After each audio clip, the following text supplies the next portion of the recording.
Hi there, I'm Naomi Morse, and I grew up in southern Vermont. And I got my child's fiddle in 2002 and was very excited to be able to join Childsplay. And I grew up in the contra dance world, and I got into fiddling through contra dance music. And one of the things that contra dance music does is take music from a lot of different genres. And one of the things that I grew to get very excited about in terms of learning how to play fiddle and learning tunes from different genres was what made each genre sound like that genre. How can you play a French Canadian tune and make it sound like a French Canadian tune? How can you play an Irish tune and make it sound like an Irish tune? And so that's what I'm going to talk about today. I'm going to talk about four different genres: French Canadian, Irish, old time, and Swedish. Which, I don't know everything about any of those genres, but I have been excited to figure out what makes those genres sound like them. Okay, so before I go into specific genres, I want to talk about a few main points that I've identified about similarities and differences in the bowings across these four genres. So the first one is how much your bow stays on the string, whether it's bouncing up and down or whether it's quite smooth. So for example, you have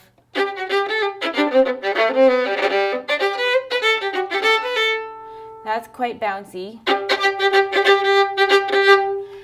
And then I'm just going to play the same tune in a smooth style.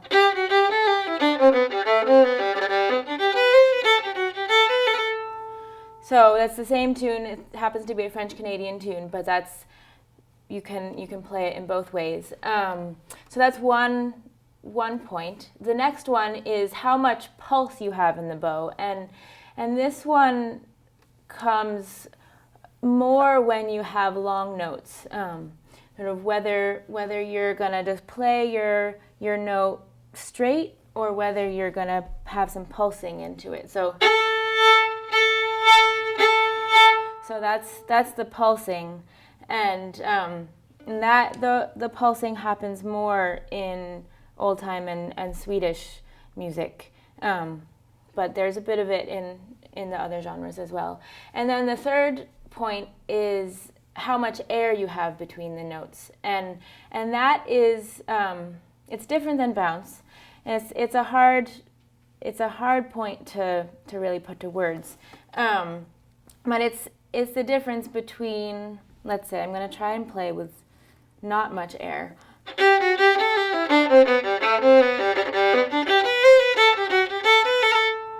So that's sort of straight ahead, not very much air. And this is the same tune with some air.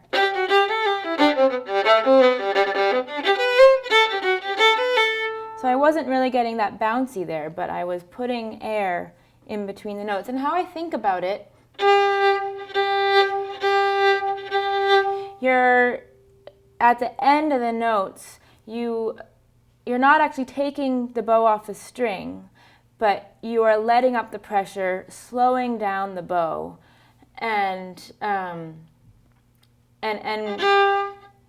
almost taking the bow off the string before you change direction, and this is something that you find in all the genres, in part because I think it is what helps make music danceable. And all of these genres, the tunes I'm going to play today, are dance tunes of one sort or another, and I think putting this air into those tunes is part of what makes it danceable. Okay, so we're gonna go into our last genre for today, and that is Swedish, svenska. So we're going over to Sweden, and before I play the tune that I chose for today, I want to talk about a few things that make it a bit different, but there are also similarities. So we have a lot of air in Swedish music. That's actually where I got the term. One of the teachers that I learned from described putting a lot of air in between the notes, and I grabbed onto it because it made sense for me across all genres. You have a lot of air, and the second one is, in general, you want to end phrases on an up bow, and that is related to the pulse. There's a lot of pulse in Swedish music, and so we'll see when we get into the specifics about how the pulse and that up bow relate. What I'm going to play today is a polska from Uppland. It's called Eklunda Polska number 3, and polskas in Sweden are, they're the real of the Swedish fiddle music, and they're all in 3. And some of the polskas, basically each village has its own kind of polska, and they're all in 3, but some of the 3s can be quite amorphous. I've chosen one today that is fairly regular, so it's a little more accessible for those of you who haven't experienced Swedish music before. And in this polska, the beats are divided up into 4 notes, so it's similar to a reel in that way. The one last thing that I didn't mention before is you generally don't want to slur your notes across the bar line or across the strong beats. So that's one of the big differences in slurring in Swedish music compared to Irish or French Canadian or old time. So this is Eklunda Polska number 3.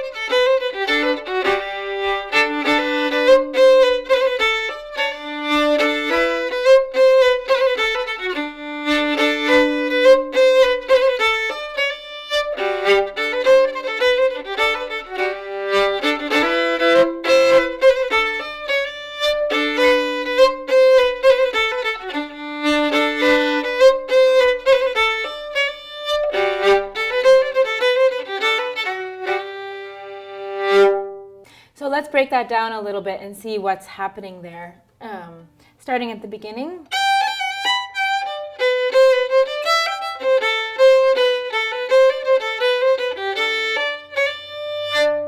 So we have a lot of slurs there, and one of the basic slurring patterns that I use is a slur and a slur and a slur, so it goes.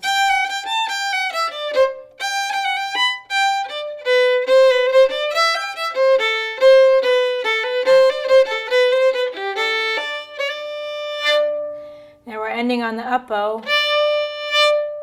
We have that pulse. So that pulse is something that relates Swedish music actually to old time music, and I've found that playing Swedish, when I was playing Swedish music a lot, it made my old time playing better, which is sort of interesting to see those connections across genres that aren't really that related to each other. So here's the A part again, and we can break it down.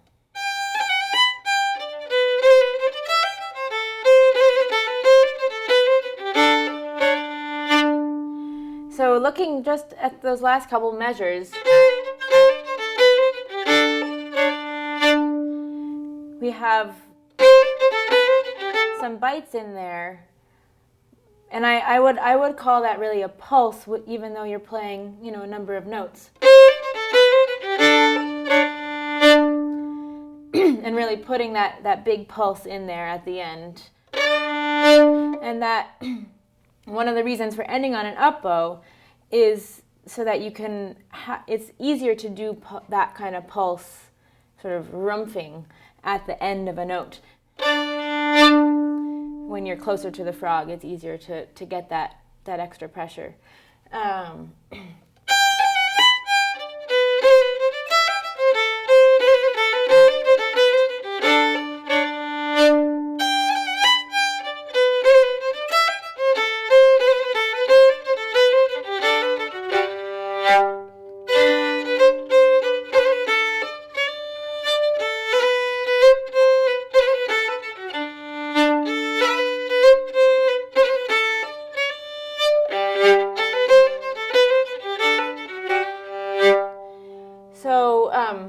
thing is making sure you have lots of air in there. So looking at that B part,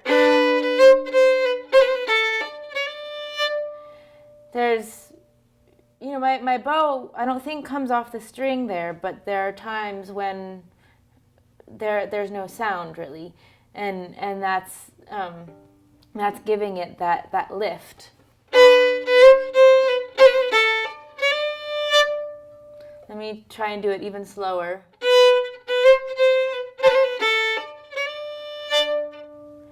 And so making, you don't really hold on to the notes. You don't want to hold on to the notes. You want them to fly away, in a way, and that's what makes makes it danceable and gives it that pulse that so you're able to really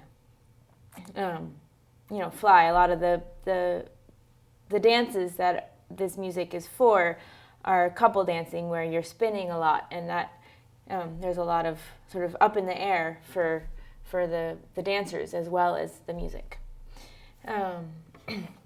So let me play the tune one more time, now that we've talked a bit about some of the intricacies, so you can see what is happening.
So I hope you've enjoyed this little overview of bowings in these 4 different genres, and I want to just go back over a few of the main points. So we've talked a lot about air, which happens in all the different genres, and it's something that really gives tunes a dancey feel. So you want to be sure to get that air in between the notes.